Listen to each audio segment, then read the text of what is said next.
Hello दोस्तों, नमस्कार। GK Educare point में आपका स्वागत है। चलिए आज हम लोग प्राचीन भारतीय इतिहास से जुड़े हुए एक टॉपिक को पढ़ेंगे। टॉपिक है वैदिक सभ्यता। चलिए इनसे जुड़े हुए जो तथ्य उनको देखते हैं। कह रहा है वैदिक काल का विभाजन दो भागों में किया गया है। तो वैदिक काल जो है, वैदिक काल को दो भागों में बांटा गया है। एक तो है ऋग्वैदिक काल और दूसरा है उत्तर वैदिक काल। ऋग्वैदिक काल का जो ईस्वी सन है वो 1500 से लेकर 1000 ईस्वी पूर्व, और उत्तर वैदिक काल का जो है वो है 1000 से लेकर 600 ईस्वी पूर्व में किया गया है। आर्य सर्वप्रथम पंजाब एवं अफगानिस्तान में बसे। आर्य लोग जो थे वो एक आक्रमणकारी था, और वो जो थे पंजाब और अफगानिस्तान के क्षेत्रों में आकर के बस जाता है आक्रमण करके भारत के। मैक्स मुलर ने आर्यों का मूल निवास स्थान मध्य एशिया को माना है। मैक्स मुलर जो इतिहासकार थे उसने कहा कि आर्य लोग का जो मूल निवास स्थान था वो मध्य एशिया में था, और मध्य एशिया से ही वो भारत आए हैं। आर्यों द्वारा निर्मित सभ्यता थी वैदिक सभ्यता। आर्य ने जिस सभ्यता का निर्माण किया वो वैदिक सभ्यता के नाम से जाना जाता है, और यह एक ग्रामीण सभ्यता थी। आर्य लोग की जो सभ्यता स्थापित की गई थी वैदिक सभ्यता, ये ग्रामीण सभ्यता थी, ये शहरी सभ्यता नहीं थी। आर्यों की जो भाषा थी वो संस्कृत थी, याद रखेंगे। और आर्य शब्द का भाषा समूह को इंगित करता है। आर्य शब्द जो है भाषा समूह को ही इंगित करता है। चलिए आगे बढ़ते हैं। आर्य की प्रशासनिक इकाई आरोही क्रम से इन 5 भागों में बांटा था। आर्य की जो प्रशासनिक इकाई थी वो कह रहा है आरोही क्रम से 5 भागों में बटा था। आरोही का मतलब बढ़ते क्रम से। पहला सबसे नीचे कुल, उसके नीचे ग्राम, उसके सबसे नीचे कुल, उससे ऊपर ग्राम, उससे ऊपर 20, 20 से ऊपर जन, और जन से ऊपर राष्ट्र। ग्राम का जो मुखिया होता था वो ग्रामनी कहलाता था। अब 20 का जो प्रधान होता था वो विषयपति कहलाता था, एवं जन के जो शासक होते थे वो राजन कहलाते थे। राजधिकारियों में पुरोहित एवं सेनानी प्रमुख था। राज्य के जो अंतर्गत अधिकारी लोग थे उसमें पुरोहित का प्रमुख स्थान था और सेनानी का प्रमुख स्थान था। विशिष्ट रूढ़िवादी एवं विश्वामित्र उदार पुरोहित थे। कह रहा है वशिष्ठ रूढ़िवादी एवं विश्वामित्र उदार पुरोहित थे। रूढ़िवादी तो उसको कहते हैं जो परंपरागत विचारधारा को त्यागने को तैयार नहीं होते, नए चीज़ों को एडॉप्ट करना नहीं चाहते हैं। सूत, रथकार व कमादी नामक अधिकारी रत्नी कहे जाते थे, और इनकी संख्या राजा सहित करीब 12 हुआ करती थी। पूरक, दुर्गपति एवं स्पर्श जनता की गतिविधियों को देखने वाले गुप्तचर होते थे। पूरक जो होते थे वो दुर्गपति होते थे, एवं स्पर्श जो था वो जनता की गतिविधियों को देखने वाले गुप्तचर होते थे। बाजपति गोचर भूमि का अधिकारी होता था। बाजपति जो होता था वो गोचर जो भूमि होती थी उसके अधिकारी होते थे।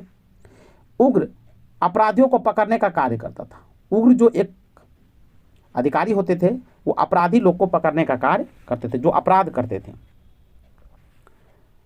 ऋग्वेद में किसी तरह की न्यायाधीश का उल्लेख नहीं है। ऋग्वेदिक जो ग्रंथ है उसमें कह रहा है न्यायाधीश का उल्लेख नहीं किया गया है। अब चलिए दिशा देख लेते हैं। उत्तर वैदिक शब्द और राजा का नाम।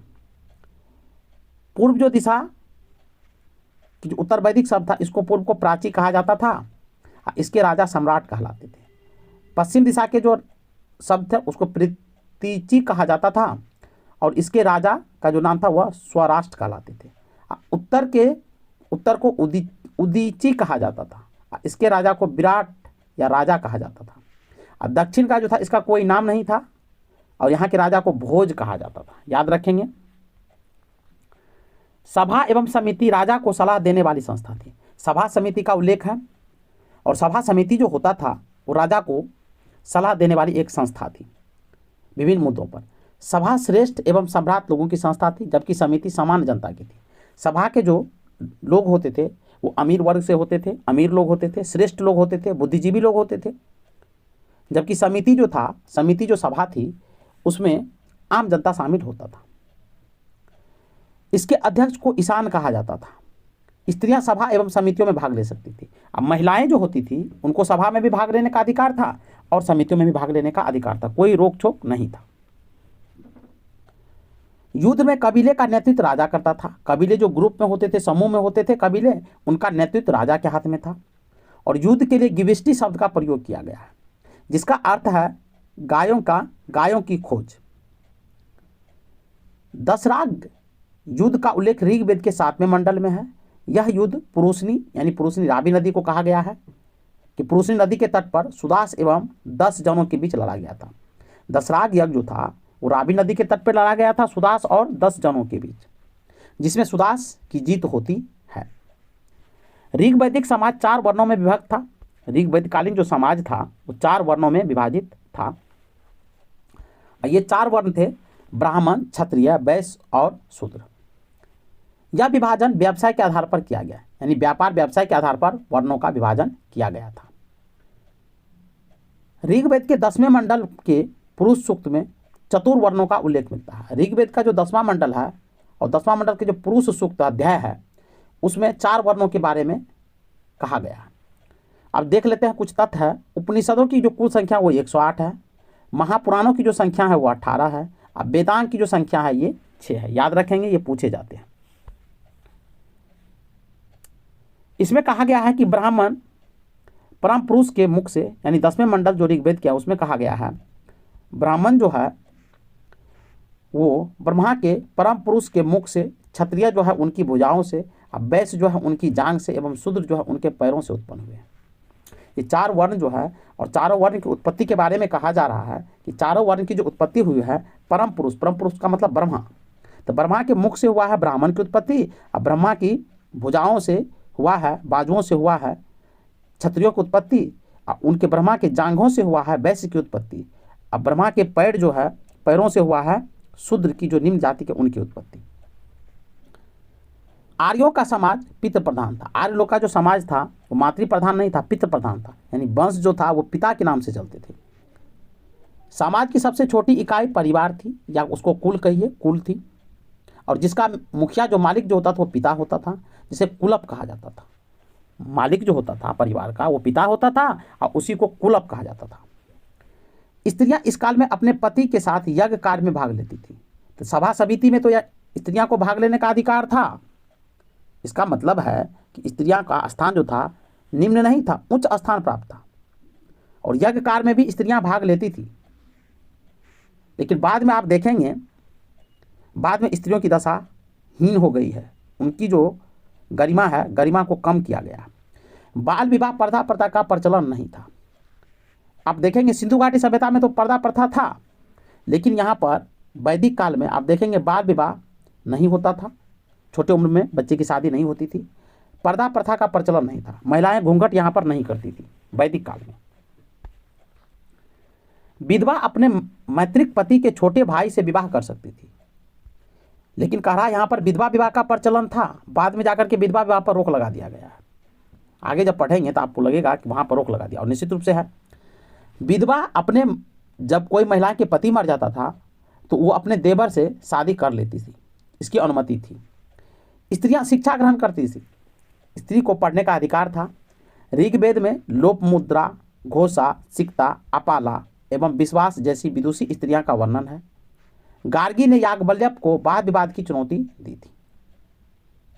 जीवन भर अविवाहित रहने वाली महिलाओं को आमुज कहा जाता था। जो महिलाएं कभी शादी नहीं करती थी तो उसको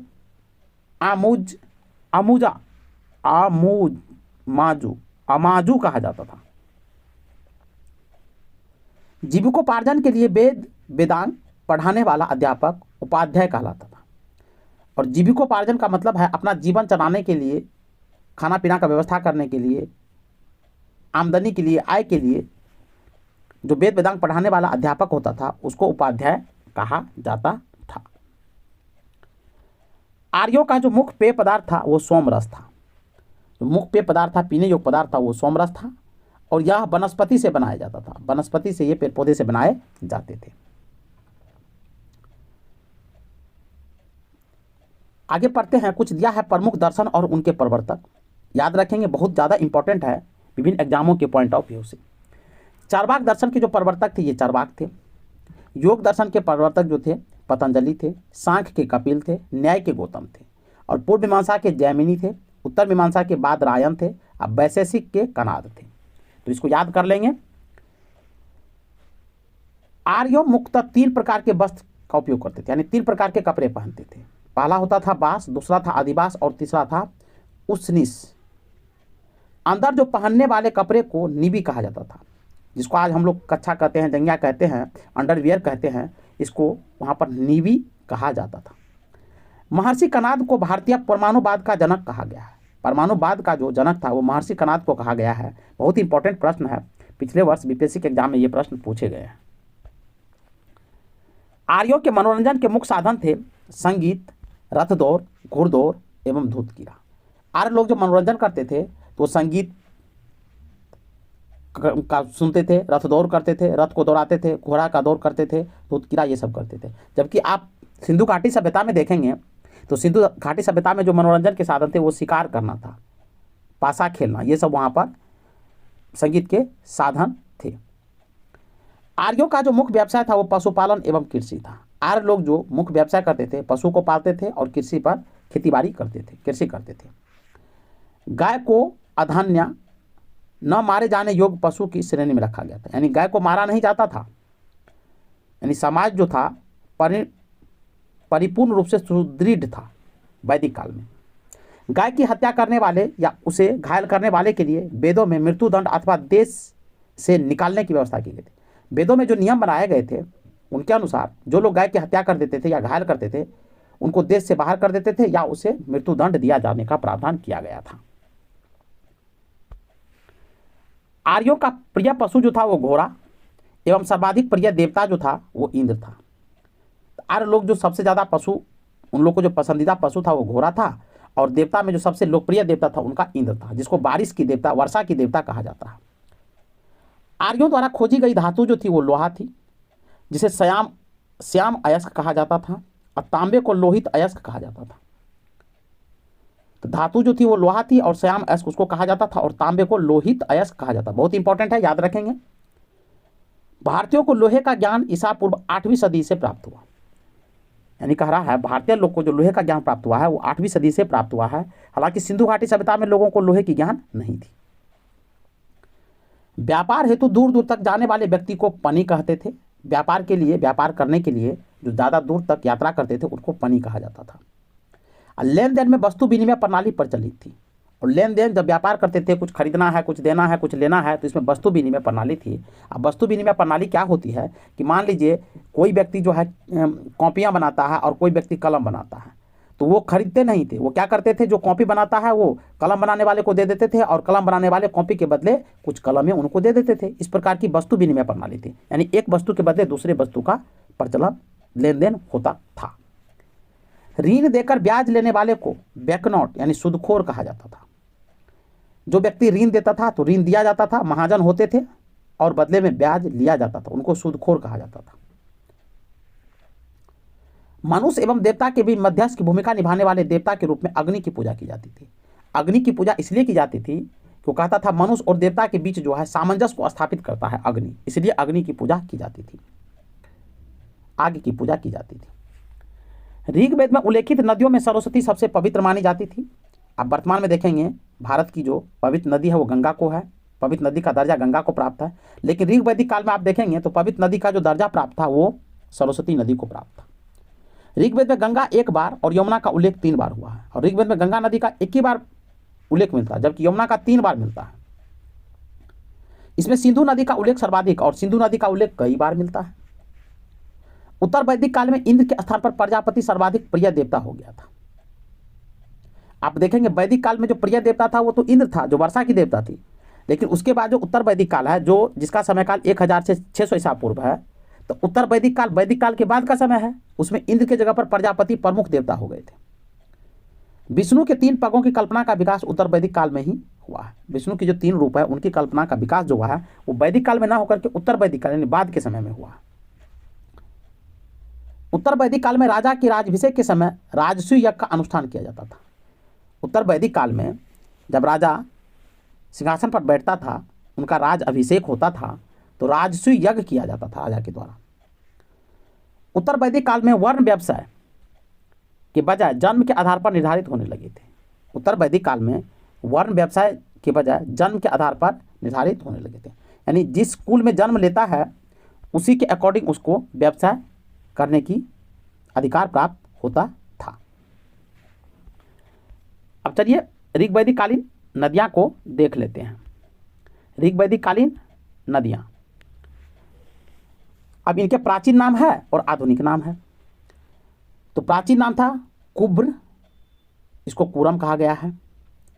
कुभा को काबुल कहा गया है। वितास्ता को आधुनिक नाम झेलम था। आस्किनी का आधुनिक नाम चेनाब था। पुरुषनी का आधुनिक नाम रावी।